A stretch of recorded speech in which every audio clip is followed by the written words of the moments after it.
Hi everyone, this is Carlos Caro here. I'm the host of the Free Toaster podcast. Today I'm going to give you a framework for hiring a VP of Partnerships, specifically the 7 traits to look for and the exact interview questions to uncover them. But first, let me share the insight that took me years to figure out. The VP of Partnerships role is completely misunderstood. Most job descriptions make it sound salesy and external facing, when in reality, the best VPs of Partnerships spend most of their time inside the building, working with product, engineering, legal, compliance, analytics. They have to align the entire organization to make the affiliate channel actually work. So the calling on publishers and negotiating deals part, that might be 10 to 20% of the job. The real work here is around influence. And here's how I'd sum it up. The VP of Partnerships controls nothing but influences everything. In that role, you can't control what your partners do. You can't control what your internal teams prioritize. Compare it to a performance marketer who can dial up spend on Facebook or Google or change an ad creative. A VP of Partnerships doesn't have direct levers. As you interview candidates, here's the single question you're trying to answer. Keep this one on the back of your head. Can this person influence without authority, externally with partners and internally across every function? So a quick credibility check here before we keep moving. I've overseen billions of dollars in affiliate marketing spent across 10 years in consumer lending. I was at Credit Karma for 4 years, where I scaled the partnerships team from 3 to 25 people, and 6+ years on the lending side, including my current work at New Market Growth, where we help our clients deploy millions of dollars over the 2+ years we've been in business. All right, let's get into it. Here are the 7 traits, why each one matters, and the specific interview questions you need to ask to get to them.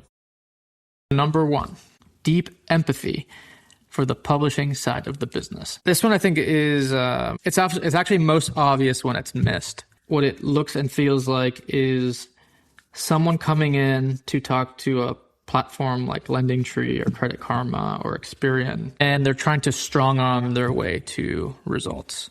Do this or else, I expect XYZ, I need you to do this. It's a behavior you might see in certain senior executives in a power position, maybe for too long, and forget what it's like when the other side isn't necessarily bought in on what they're asking for, or when the other side's incentives aren't as directly aligned as they think they are.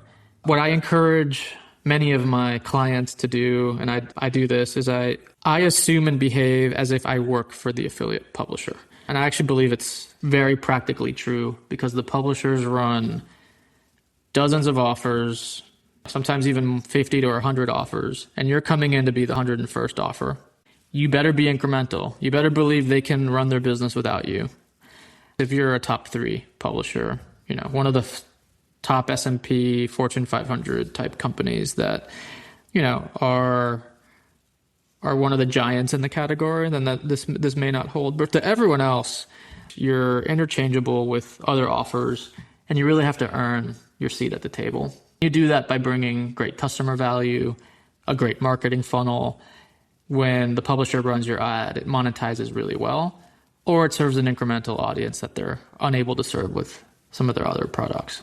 So you really are looking to make everything you do a win for the publisher, and bringing that mindset of you working for them is the question I would ask in an interview context on this one would be the following. Tell me about a time when an affiliate publisher wasn't getting you what you needed. What was the situation and how did you handle it? What you're looking for here is tone, word choice. How does this candidate feel the power dynamic sits between them and the publishers? If it comes out clear that they're coming with a service mindset, offering ideas, suggestions that work for both sides, but predominantly selling it in the context of what makes it good to the publisher, a positive sum thinker believes and expects both sides to come away better from any deal. It's not one side taking from another. And there's a little bit of a relationship with the first one on the deep empathy. The antithesis of this could be someone whose first idea is to squeeze every affiliate publisher for every dime in payouts. So if you have a VP of Partnerships, new or old, whose agenda rests on let's go negotiate down our CPAs, this might be an indication that you don't have a positive sum thinker In that specific illustration, the publisher is going to be worse off, the lender is going to be better off. And I think it's a pretty obvious example where the pie doesn't grow. You're really just transferring value from one side to another. The positive sum thinker, in contrast, wants to find the win-win in every situation. And in consumer lending, there's actually three constituents here. It's the consumer, the affiliate publisher, and the lender. When thinking through their strategic initiatives, they tend to apply all three lenses. Is it good for me, the lender? Is it good for the consumer? Because the publisher is going to be putting that lens on everything. That's their customer at the end of the day. And is it good for the economics of the publisher? I want to pause here for a second to tell you about one of our sponsors, Spinwheel. They've built an API that streamlines your lending application form with just 2 fields. When a customer shares just their birth date and phone number, they can go grab all the information needed to pre-fill their application form. So regardless of what channel you play in, you know that the higher the application rate goes, the lower your cost of acquisition becomes, and the more media you can buy to generate growth. Additionally, they can give you real-time verified consumer credit data and seamless payment processing, which can help you serve customers beyond the initial application. To see a demo, go to spinwheel.io or check out the link in the show notes. It'll hook you up straight with their head of growth. So the question you're going to ask in the interview, walk me through a deal or initiative you led you were really proud of and why. What you're listening for here is a clear win-win. Did both sides of the agreement win? Was there some creativity to how that came about? Extra credit for do they talk about the third constituent, the consumer? Not just the affiliate publisher and the lender. Those are some of the things you're listening for in that question. Trait number 3, this might be one of my favorite ones. The VP of Partnerships is highly aware of the credit and marketing feedback loop. What this means is you have an individual who's highly aware, almost always they're going to be coming from a consumer lending background, but they realize that every marketing decision, little tweaks on the offer, how you explain an offer, the price of the offer, anything you do in how you communicate something to a consumer not only changes the number of consumers that respond, it actually changes the types of consumers that respond. And if you believe that to be true, then every marketing decision is a credit decision. Now flip it. Let's say credit changed something. They increased price. So this individual realizes that while they did not make the decision to increase price, that decision will have ramifications to marketing because now the price will go up and the number of consumers that respond will be fewer, but they'll also realize that changes the select on the consumer. So like the average applicant quality may come down. So that they're connecting dots between credit and marketing and credit, and then they understand the feedback loops that can get further amplified by publishers. So if you think about a publisher like Credit Karma, or Experian, or LendingTree, or many others in the category who react when a lender changed something, they're going to decide to maybe serve an offer more or less often, or the rank of that offer or placement may change, or the way it's badged. And by badge, I mean how the offer is communicated to the customer, the level of certainty, approval certainty, etc. All of this impacts credit and marketing, and you need leaders well attuned to spotting all these connection points because it's going to help them avoid mistakes in strategy and intent, and it's also going to help them spot opportunities others might miss. So the question you're going to ask your candidate here is, how do credit and underwriting decisions impact your work? Walk me through an example when marketing and credit worked in close alignment. If they struggle with that one, you could give them kind of an opposite one. Walk me through an example where marketing and credit weren't well aligned. And if you could wave a magic wand, how should I have that interaction gone? And what you're looking for is an individual that not only understands that feedback loop, but has had experience negotiating with credit teams to get good outcomes within the affiliate channel.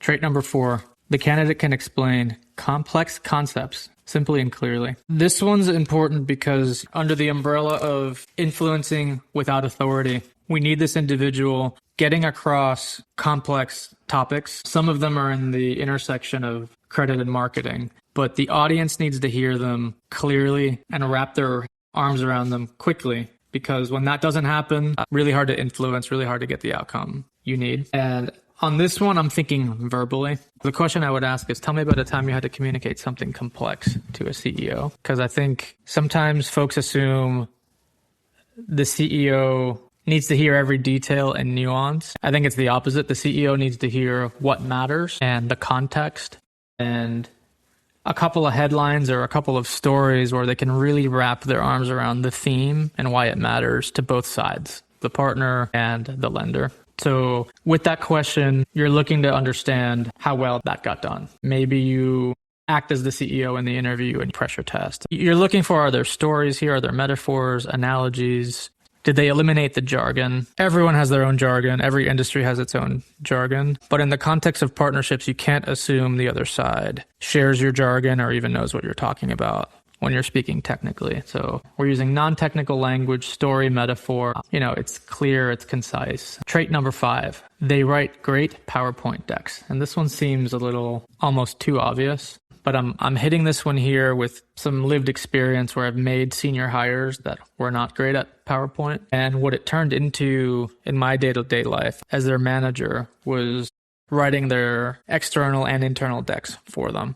A lot of this work, again, back to a role where you influence everything but control nothing. This is not a job where you can get away with messy decks. And the reason a lot of job functions can get away with this is because they have direct levers to control. They can go do things and pull levers directly in the business that drive good outcomes for the business. This role needs other people to do things for them. And because of that, they need to convince people to do things. They need to influence people to do things. And clarity of communication is just mission critical here. It's just going to come up so often. And if you've hired a VP of Partnerships that isn't good at this, odds are their team won't be good at this either, because they won't know what to look for when they're hiring. And then they won't be able to coach and manage their. So you'll have an entire team here that is ineffective at communicating in this medium, which is going to be a big problem for the business. So this one, I'm actually not going to give you a question. There's no question you can ask someone to tell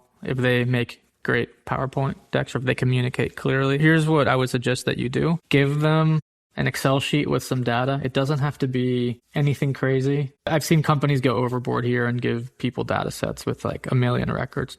Don't make it a technical case. It could be as simple as 10, 20 observations with 5, 6, 7, 8 columns. So a table you could stare at on one screen on a laptop. Ideally, it's some real stuff you've anonymized. Maybe it's some reporting within your business. Maybe it's something you're familiar with, you've used in another context. But the data set should represent something meaningful within a business context. You're going to ask them to study the data, look at the trends, and then you're going to ask business questions. You're going to ask them to prepare a short deck to prepare their point of view on those questions. So ask 2 or 3 questions, ask them to walk you through it in a deck. You're looking for the following, that they're constructing a story with the data. They're not just data dumping. I've seen people go into the Excel and just make 4 slides, 4 charts per slide. If I gave them 8 slides, they show up with 32 charts. They're just revisualizing the data in the table. They don't have a narrative. They don't have a point of view. You need a narrative. You need a point of view. You need clear evidence that the writing is clear, sharp. They're extracting the right point from the chart. So showing charts in a way where the thing they want to communicate is clear. You're actually not looking for an exhaustive format where you need the case to be bulletproof. In that context, a 4 to 8 slide deck would be a real challenge to come up with a bulletproof argument. But you want a clear narrative, an internal partner, a senior leader, a chief product officer, a chief credit officer. They would have no problem quickly coming to a point of view on what this person is saying, and then whether they agree or not with the story. That's actually not the point of this exercise. The point is that there's clear storylines and thoughtful use of charts and pictures to make a point.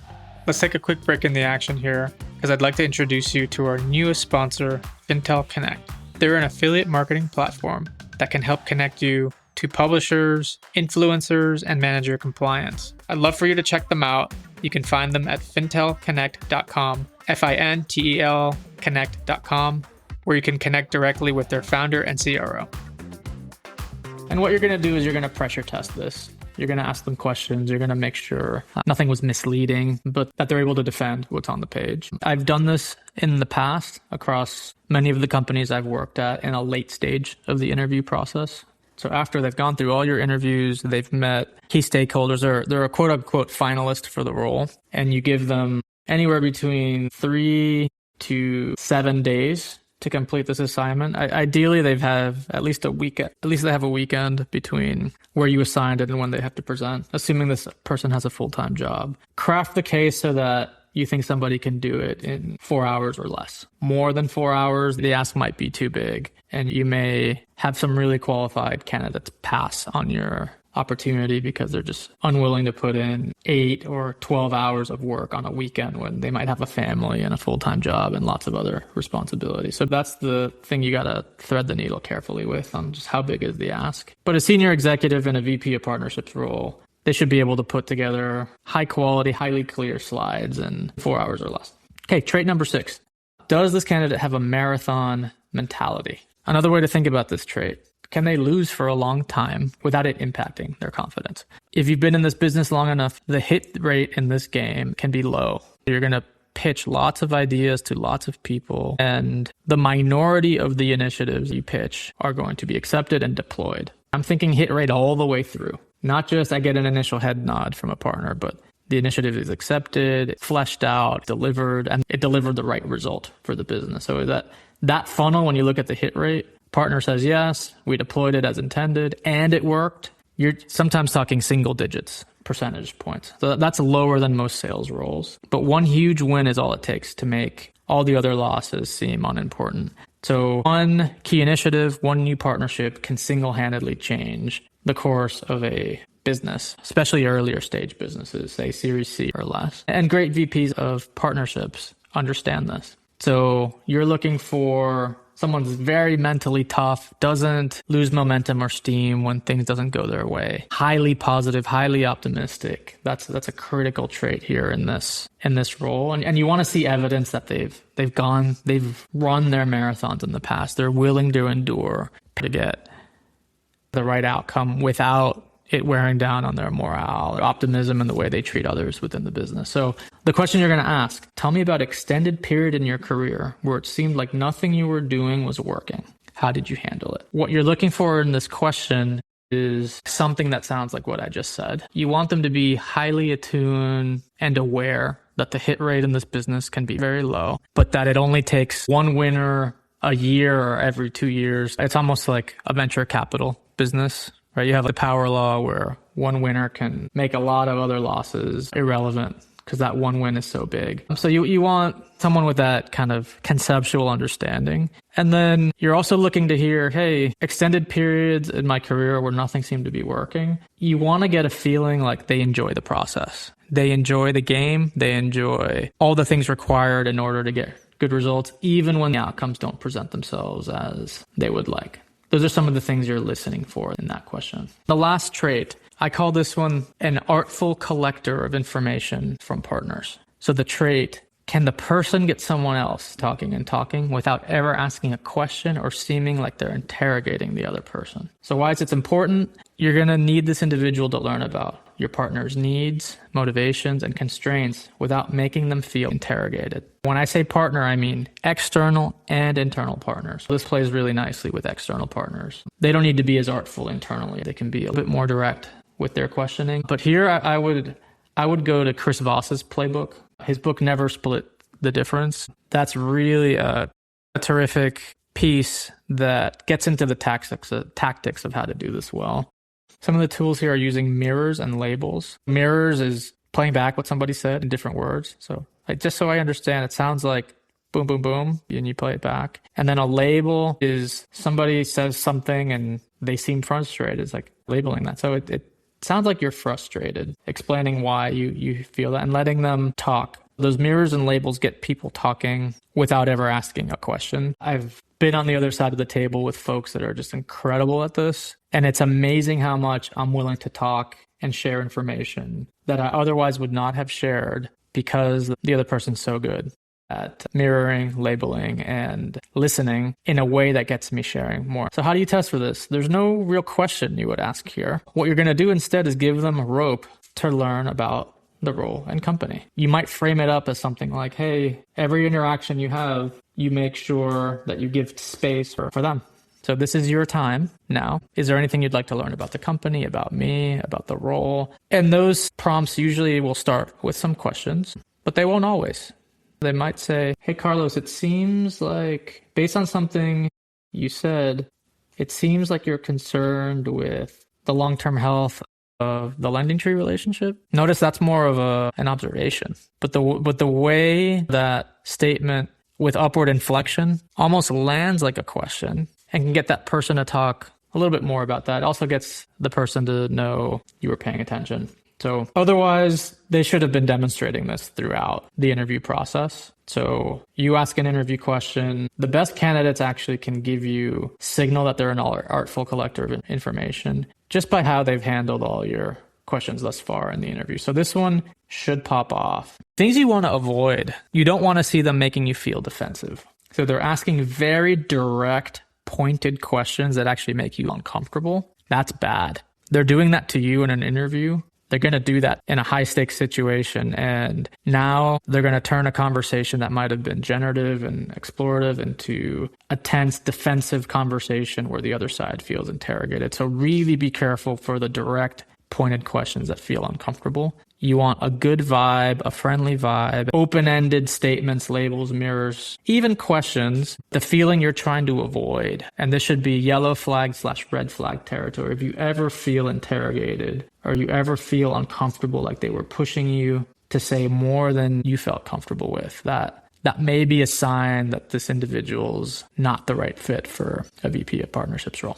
Cool. So that wraps the 7 traits. Again, in summary, this role is that it's highly, highly internal. It looks like an external sales role, and it just couldn't be farther from the truth. It's an internal influence role. There are lots of external dimensions, but you want someone that can influence highly effectively without formal authority. And these 7 traits are going to give you a lens into how well that person can do it. Thanks for hanging out with me today on the pod. If you're not already subscribed to the Free Toaster podcast, please go check that out. Just hit the follow in your podcast player. Also check out our newsletter at thefreetoaster.com. And if you're ever in need of help designing your org, finding a VP of Partnerships, or rebooting your strategy, if you feel like you have an excellent leader but lacks experience in consumer lending and you'd like to up-level your affiliate marketing strategy, I'm here. My marketing agency, New Market Growth, focuses on just this. We've worked with 12 lenders over the last 2 years, managing millions of dollars in spend on their behalf. We'd love to chat if you think we can help. Thanks so much for hanging out today, and we'll see you next time.